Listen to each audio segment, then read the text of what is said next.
પશ્ચિમ બંગાળના સીએમ મમતા બેનર્જી સરકારને શુભેન્દુ અધિકારીના રાજીનામા બાદ વધુ એક મોટો ફટકો પડ્યો છે।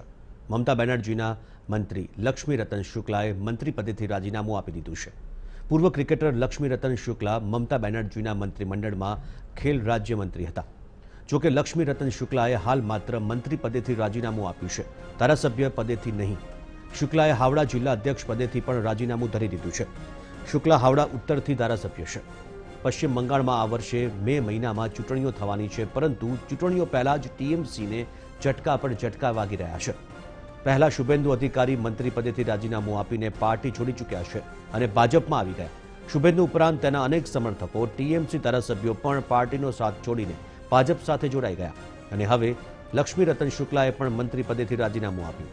ઉલ્લેખનીય છે કે લક્ષ્મી રતન શુક્લા ટીમ ઇન્ડિયા તરફથી 3 વનડે રમી ચૂક્યા છે। આ ઉપરાંત આઈપીએલમાં તેઓ Kolkata night riders, Delhi Daredevils અને સનરાઇઝર્સ હૈદરાબાદની ટીમ તરફથી પણ રમી ચૂક્યા છે।